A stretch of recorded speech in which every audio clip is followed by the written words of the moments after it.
Welcome to Quickies. My videos are for entertainment purpose only. Movie का start एक ऐसे time से होता है जहां इंसान नुमा मॉन्स्टर्स ने सारी दुनिया को तबाह कर दिया था। तकरीबन 1000 साल पहले उन्हें टाइटन्स का नाम दिया गया। इंसानों ने खुद को बचाने के लिए दीवारों के पीछे जिंदगी गुजारना शुरू कर दी कि ये दीवार ही उन्हें सेव कर सकती थी। अब 1000 साल गुजरने के बाद लोग टाइटन्स को भूलने लगे थे। टाइटन्स की कहानियां अब किताबों तक महदूद रह गई थी। दीवार के पीछे रहने वाले लोग दीवार को चाह कर भी नहीं पार कर सकते थे, इसीलिए लोग मुश्किल की जिंदगी गुजार रहे थे। दीवार की जिंदगी को 3 हिस्सों में तकसीम किया गया था। तीसरा हिस्सा किसानों का था जो खेतों में काम करके जिंदगी गुजार रहे थे। दूसरा हिस्सा इंडस्ट्रियल था जो लोग फैक्ट्री में काम करके जिंदगी गुजारते थे। और पहले हिस्से में अमीर लोग रहते थे जिन्होंने पूरी सिटी को कंट्रोल किया हुआ था। और सबसे अहम रूल ये था कि कोई भी अपना पार्ट छोड़ के दूसरे हिस्से में नहीं जा सकता। किसानों के एरिया में एरन नामी लड़का जो कि काफ़ी इंटेलिजेंट था, वो टाइटन से डर कर चार दीवारी की ज़िंदगी गुजारना पसंद नहीं करता था। उसे कुछ करने का पैशन था, इसलिए वो बाहर की दुनिया को एक्सप्लोर करना चाहता था। वो टाइटन्स पर बिलीव नहीं करता था, इसलिए वो अपने फ्रेंड्स के साथ मिलकर कुछ करना चाहता था। एरन का एक और फ्रेंड भी था जो उसी की तरह टैलेंटेड था, इसलिए ये लोग एक जगह छुप जाते हैं। गवर्नमेंट की तरफ से कोई भी एक्सपेरिमेंट करने की इजाज़त नहीं थी। एरन की एक फ्रेंड मिकासा थी।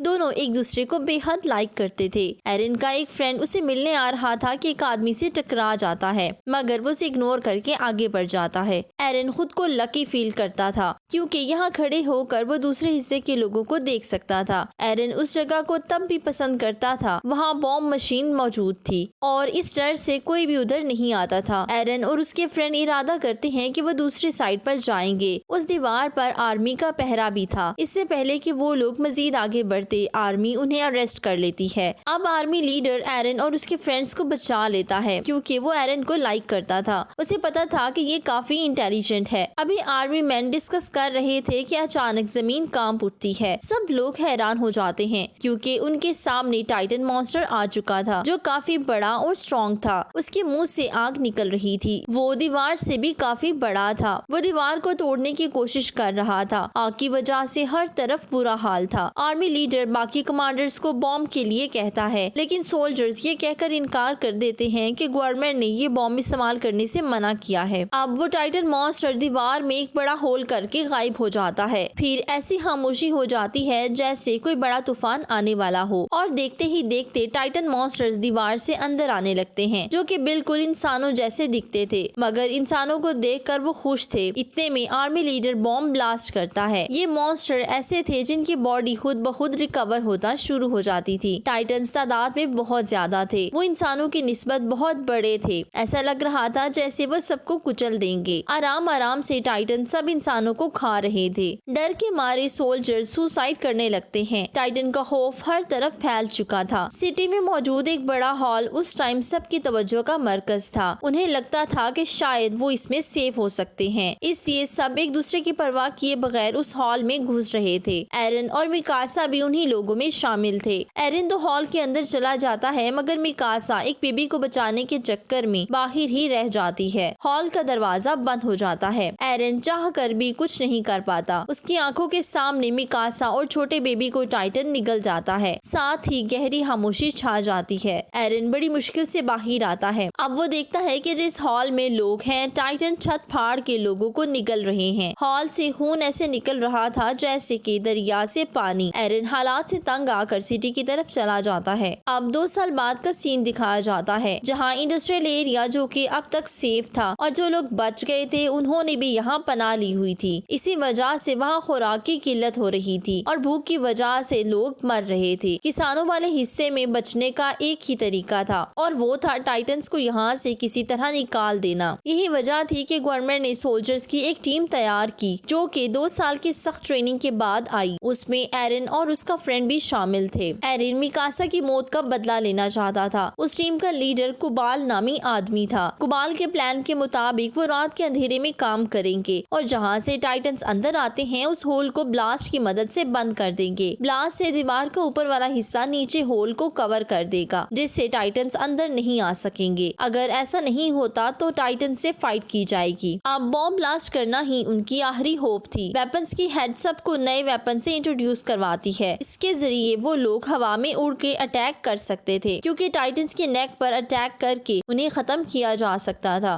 रात के टाइम सब मिशन के लिए चले जाते हैं, जहाँ उन्हें एक बेबी के रोने की आवाज आती है। वो बेबी की हेल्प के लिए जाते हैं। उनके साथ एरन भी मौजूद था। वो बच्चा टाइटन्स का था। वो बच्चा उन्हें पकड़ने की कोशिश करता है मगर नाकाम हो जाता है। उसके रोने से सारे टाइटन्स जाग जाते हैं। अब ये लोग मुश्किल में थे। उनका कमांडर कुबाल भी उन्हें मुश्किल में छोड़कर वहां से चला जाता है। अब एरन और उसका फ्रेंड बेहद मुश्किल में थे कि अचानक शिकिशिमा नामी आदमी आता है, जो कि तकरीबन 10 से 15 टाइटन्स को मार चुका था। उसके साथ एक बहादुर सोल्जर मिकासा भी थी, यानी कि मिकासा जिंदा थी और वो बहादुरी से टाइटन्स का मुकाबला कर रही थी। बहुत से टाइटन्स को मारने के बाद वो दोनों दीवार की तरफ बढ़ते हैं। मिकासा एरन को देखकर इग्नोर करती है और सिर्फ अपना बदला लेने पर फोकस करती है। मिकासा की जान बचाने वाला शिकिशिमा था। वो मिकासा को टाइटन से लड़ने का राज बताता है कि इंसान का दुश्मन उसका डर है, ना कि टाइटन्स। इंसान अपने डर की वजह से मर जाता है। इतने में उनका कमांडर कुबाल आता है कि फास्ट वेपन अंडरग्राउंड जगह पर थे और मैं उन बॉम्ब्स को खोना नहीं चाहता था, इसलिए मुझे जाना पड़ा। इससे पहले कि वो वेपन्स को लोड करते, टाइटन्स उनकी आवाज सुनकर 2 लोगों को खा जाते हैं। सब घबरा चुके थे, लेकिन कमांडर को अपनी और अपने वेपन्स की पड़ी थी। इसी दौरान उनकी गाड़ियां भी चोरी हो जाती हैं। एक लेडी टाइटन से गाड़ी बचाकर उसमें आग लगा देती है, लेकिन इससे भी टाइटन्स को कोई फर्क नहीं पड़ता। कुबाल भी उन लोगों को अकेला छोड़ देता है। एरन अब हिम्मत हार चुका था कि उसे शिकिशिमा की गुस्से वाली बात याद आ जाती है। वो गुस्से में आके कुछ टाइटन्स को मार देता है। फाइट के दौरान एरन की टांग टूट जाती है। इतने में एक टाइटन उसके दोस्त को पकड़ लेता है। एरन भी अब डिसअपॉइंट हो चुका था कि वो किसी भी तरह से इंसानों की हेल्प नहीं कर सकता, लेकिन एक बार फिर वो हिम्मत करके उठता है और अपने फ्रेंड को बचाने में कामयाब हो जाता है। मगर इस दौरान वो अपना एक हाथ खो बैठता है। इतने में एरन खुद ही टाइटन की खुराक बन जाता है। टाइटन एरन को निगल जाता है। एरन अब टाइटन के पेट में था। मिकासा ये देखकर अटैक करती है, लेकिन बदकिस्मती से मिकासा गिर जाती है। मिकासा को मारने के लिए टाइटन आगे बढ़ता है कि एक बहुत बड़ा जाइंट उसके मुंह से बाहर आता है और वो बाकी टाइटन्स को मारने लगता है। असल में वो जाइंट नहीं बल्कि एरन था। बाकी जाइंट्स की तरह एरन भी कमजोर होकर मरने लगता है।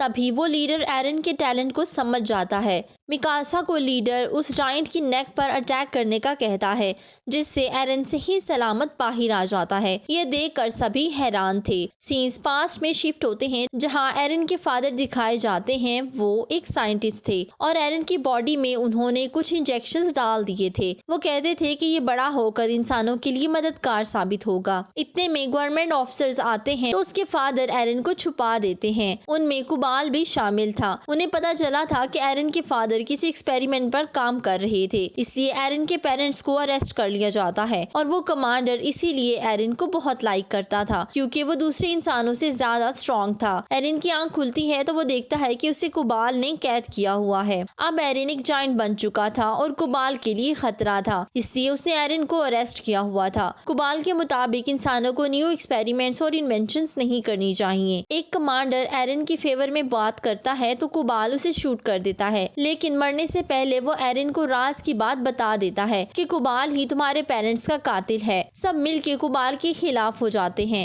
इतने में बड़ा जाइंट आ जाता है और सबसे पहले एरन की तरफ आता है। वो एरन के फ्रेंड पर अटैक करने आया था, लेकिन मिकासा उसे रोक लेती है। ऐसे लग रहा था जैसे वो मॉन्स्टर मिकासा की बात सुन रहा है। वो एरन को लेकर वहाँ से चला जाता है। इस सारी फाइट में कुबाल मारा जाता है। अब सबको कुछ समझ नहीं आ रहा था कि क्या हो रहा है। उनमें से एरन उनका एक फ्रेंड कहता है कि एक बॉम्ब अभी भी बाकी है, हम अपना मिशन पूरा कर सकते हैं। एरन की आंख एक बड़े रूम में खुलती है जहाँ शिकिशिमा भी मौजूद था। यहाँ एक और बड़ा राज पता चलता है कि ये टाइटन्स इंसानों ने बनाए थे और वो कोई और नहीं बल्कि एरन के फादर थे। ये एक्सपेरिमेंट गलत होने की वजह से वायरस इंसानों में फैल गया, जिसकी वजह से इंसान तेजी से टाइटन्स में बदलते गए और ये सिलसिला अब तक चलता रहेगा। टाइटन्स बगैर कुछ खाए भी जिंदा रह सकते थे क्योंकि उन्हें मारने का हल सिर्फ और सिर्फ एरन के फादर के पास था, जो कि उनके मरने के साथ ही खत्म हो चुका है। गवर्नमेंट की वजह से और एक्सपेरिमेंट्स नहीं हो सके और वह सीरम एरन में मौजूद है जो कि लोगों की हेल्प कर सकता है। एरन कभी मर नहीं सकता, वो जब चाहे जायंट बन सकता है। एरन शिकिशिमा से इम्प्रेस होके उसकी हेल्प करता है। सब मिलकर बॉम्ब ब्लास्ट करने के लिए जा रहे थे। शिकिशिमा उन्हें रोक लेता है। उसके प्लान में शामिल था कि एरिया 2 को बॉम्ब से डिस्ट्रॉय करेंगे। ना चाहते हुए भी ये लोग टाइटन से लड़ेंगे। टाइटन्स को खत्म करने के बाद गवर्नमेंट को खत्म कर देंगे क्योंकि उन्हीं की वजह से हम लोगों ने ये हालात देखे हैं। एरन और उसके फ्रेंड अग्री नहीं करते क्योंकि उससे बेगुनाह लोग भी मारे जाते। ये सुनते ही एरन और शिकिशिमा में फाइट स्टार्ट हो जाती है और शिकिशिमा भी जायंट बन सकता था। शिकिशिमा जायंट बन के अपनी ही जिंदगी खत्म कर देता है। टाइटन की निस्बत उनकी जिंदगी भी कम होती थी, लेकिन इससे उसकी बॉडी जायंट में बदल जाती है। एरन अपनी फाइटिंग स्किल से शिकिशिमा को हरा देता है। एरन बॉम्ब ब्लास्ट करने में भी कामयाब हो चुका था। इतने में कुबाल आता है, यानी वो मरा नहीं था। वो एरन को अपनी कस्टडी में ले लेता है। वो नहीं चाहता था कि कोई भी लोगों की हेल्प करे। गुस्से से एक फीमेल कुबाल को मार देती है। हमें पता चलता है कि मूवी के स्टार्ट में जो जायंट मॉन्स्टर आया था वो कोई और नहीं बल्कि कुबाल था। शिकिशिमा फिर से एरन की हेल्प के लिए रेडी हो जाता है और बॉम्ब किंग टाइटन के मुंह में ब्लास्ट करता है, जिससे दीवार का होल भी बंद हो जाता है। सब लोग बहुत खुश थे। अब एरन और मिकासा समंदर के ऊपर उड़ते हुए बर्ड्स को देखते हैं तो उनका ड्रीम पूरा हो जाता है। इसके साथ ही मूवी एंड हो जाती है। Please don't forget to subscribe, follow my social handles. Thank you for watching.